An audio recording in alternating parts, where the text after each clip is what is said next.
Hey guys, it's pronounced Vag and I'm Adam. I hit me in the head. I got a Flow Designs lip from a friend who used to have a Golf R but no longer has one, and so I just gave him some beer, and he's super cool. This version is, I looked up, is quite a bit different than the existing version. It just has a little bit less material, a couple less mounting points, but has most of the hardware. I had to order some hardware to get it. The purpose for me of wanting to get this, and it was just opportunity, but I've never driven a very low car, nor one with a low lip before, so this is kind of going to be practice for me. So we're going to go through this, take off the bumper, and mount it up. And now it's just...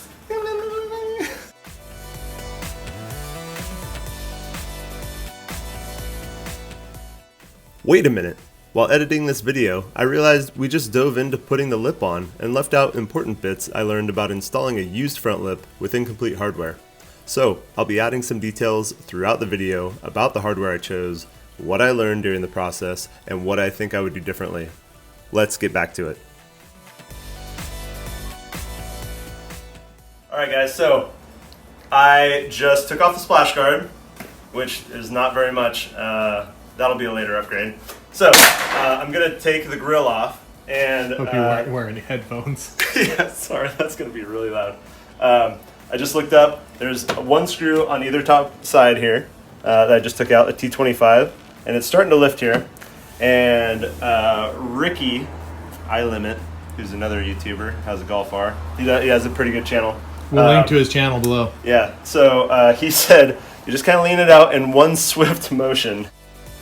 One quick motion, and it's out. Oh, no. And I'm going to pray to the plastic gods that this works. So he had his hands kind of placed right here. They're just going to... Oh my god. It sounded way worse in his video. I thought he broke something. And there's literally, you can see on the bottom of the badge, it looks like maybe there's one clip here, and then there's these other ones on the front that as you lean it out, they must just pull away. So that was really simple. I'm not going to throw this part. Don't. So. I felt comfortable throwing the splash guard since it's supposed to be durable, right?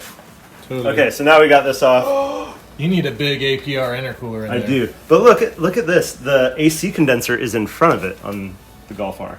Yeah. But I see an intercooler back there that needs some upgrading. Shout out to anybody who wants to throw us an upgraded intercooler. All right, so we got the front bumper off. There is 3 bolts right here. There's a crap ton of T25 underneath that just take them all off. Every single one you see, maybe except the far extents.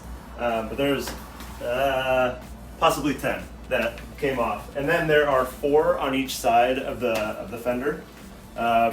You don't have to peel back the fender liner at all. There's just 3 that are outward facing here, and then there's one kind of tucked up inside. And then when you pull the bumper off, we just grabbed right down here, just right along the side there, and just popped it off. And there's a couple of tabs right up under the fender here. So those pop off, and everything started just to kind of come off. There's a clip that holds in right near the radiator bracket there, and then everything just comes off. You gotta be careful of the wiring harness, and on 2017 Golf R, I'm not sure which other models have it, we have the headlight washers. So there's a hose over on the other side that we disconnect. So you'll see how we disconnected that in now. What's up guys? So a little update. My car is peeing. That's actually the washer fluid. I have a 2017 Golf R that has the windshield or headlight washers, and the videos that I selected to watch before starting this did not talk about those. So I was a little surprised to see that in addition to the wiring harness being connected, I forgot about there being these washer hoses. So we were going to disconnect from the bumper and just take it all off the bumper. Then I looked back further under and I found where it connects to the bottle itself. And so there's this connector piece. I don't know if you can see the blue on there, but it's just a squeeze and a pull straight off. So I had a bucket ready to catch all the washer fluid, so it didn't spill all over my garage. And so I'm sure there's a little bit in this line as well. And so there's maybe a little tip to help somebody out who also has the headlight washers. All right, I said earlier that the lip came with most of the hardware, but has most of the hardware, but that was a lie. There wasn't enough hardware that came with the lip to attach every mounting point. And I felt like the type and size that it came with just wasn't going to be sufficient to hold the lip on at speed. Before I ran out to get hardware, I had to figure out what size to get, and that was especially a challenge without having the bumper off the car. Fortunately, I knew how thick the lip was and that I would need 2 different length bolts. I would need some longer bolts for the front mounting points, and I would need shorter bolts for the side mounting points. I also knew that I wanted to add a 1/4 inch piece of plastic as a reinforcement plate, similar to how Aerofab mounts their lip, so that was going to add a little bit of thickness on those front mounting points. What I didn't know was how thick the bumper material was going to be. So without having the bumper off, that was a little bit of a challenge. But I later found out that it was only about 1/8 of an inch thick plastic, and it was pretty flexible. So putting the lip on with just that material, I can see why maybe some people were having the lip rip off or rip off the bumper. So not knowing how thick the bumper material is going to be, I could at least see in the front lower grille section where the front mounting points would be. And there's actually quite a bit of room between the grille and the radiator and height-wise. So I knew that maybe going a little bit long was going to be okay. So that's kind of what I went for. I decided to go with 5/16 bolts, and they're pretty beefy. I probably could have gone with 1/4 inch bolts and totally been fine. These are pretty heavy duty. As for the length, I went with a 2.5 inch bolt for the front mounting points and a 1 3/4 inch, so you can see here, 1 3/4 inch for the side mounting points, since I knew I would be going through a little bit less material on that side without the spacers from the front lip. So after getting these installed, I realized that I probably could have gone 1/2 inch shorter with these. So what would that make it?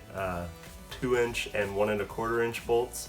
And you still would have had plenty of thread to get the nut on there with the washers and going through all the same material that I did. When I was looking for the bolts that I wanted, I knew that I wanted to go with this round top style and an Allen key. So these have a very specific name that I want to share with you.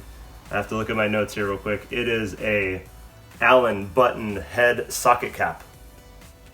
Yes, according to the description of the Amazon purchase I made. To go along with the bolts, I also got 5/16 lock nuts with the nylon. The washers that I got are 7/8 outside diameter, and they fit great everywhere except the far, I think you can see me here, except this last mounting point on each end. There's a little bit of a well that the washer has to sit into. So I cut about 1/8 of an inch off there. I tried to put a piece of tape on there, show a line. Cut about half of that material off, about 1/8 of an inch, and it fit in there perfectly. So the washer was able to sit flush down in there without being all wonky. Had I gone with a bigger washer, I don't think that the rest of the washer would have fit down in that space. So it was pretty tight the way it was. So I'm pretty happy that I had a accidental correct choosing of the washer size at 7/8. Obviously, I think one of the best designs, and obviously, because I haven't told anybody, I think one of the best designs of these splitters, for not having actually seen them in person, but looking at the materials and how it mounts up, is the Aerofab front splitter. And so I was inspired by that to get a solid sheet of plastic to sandwich between here, so that, because I've heard that there's some issues that people had with these really early flow design splitters. I don't know if it was at speed or hitting something, but I've heard some anecdotes about them ripping off the underside of the bumper. So hopefully having some more strength sandwiching that in there is going to help. This is a 6" by 36" 1/4" piece of King Starboard HPDE, I think is what it is. I got it from Tap Plastics. It was like 12 bucks. Everywhere else I looked online, it was gonna be like 40 bucks for not the right size that I was gonna have to cut down. So we're gonna put this under there. I may have to trim it a little bit to fit, but we'll get that mounted up and looking pretty. All right, so we've got the bumper off the car. We are going to line the splitter up on the bumper, and we're going to kind of just drill some holes. I think what we decided is that with this older design, Flow Designs, there's this line here right on the bottom of the bumper. You can see that I'm just gonna line the back of these spacers along that line, and I think it is gonna be perfect. So that way it'll sit flush on that bottom piece, and it's not going to be too far away from this this edge. I used masking tape to hold the splitter in place and used it as a template to drill the holes into the bumper. As I drilled holes, I inserted each bolt to help keep everything aligned. Once I had the holes drilled, I removed the splitter and clamped the plastic sheet in place. So I used the holes in the bumper as a template to drill into the plastic sheet. Just like on the underside of the bumper, there happened to be a raised line inside the bumper that I was able to place the sheet against to keep it aligned. On this splitter there are 3 holes for the front mounting points, and I decided to put the bolts in the middle and rear holes since it was going to be too tight to fit toward the front of the bumper with the long hardware I chose. Just a quick pause here so I can show an example of the outermost mounting point. Looking at the one on the right, I needed to modify the washer so it can fit down inside this narrow space.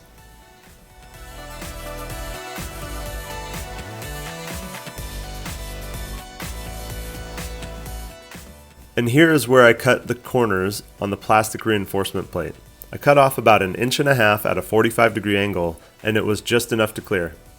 I ordered this plate to be 6 inches by 36, and I think I would keep those dimensions. I wouldn't order it any smaller. This is also a good view that shows the bolts are all about a 1/2 inch longer than I really needed. But after the bumper was put back on the car, I can see that they're nowhere near hitting anything, so the length is not an issue.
So check it out. I got the lip on. Jeremy helped me. We had a couple of instances that we came across some things that helped us. One was with these washers, headlight washers. You know, unclipping that, making sure you didn't rip that off the car. I guess otherwise maybe that was it. I don't remember everything else. But look at it. It looks pretty dang good. It's I don't know how old it is, but it's used. But it looks like it's in great shape. It looks really good on the car, and I can't wait to take some sweet shots with it. What are they gonna say? Freaking hell! There's a moth stuck in my hand. And the 4 outer. Nope.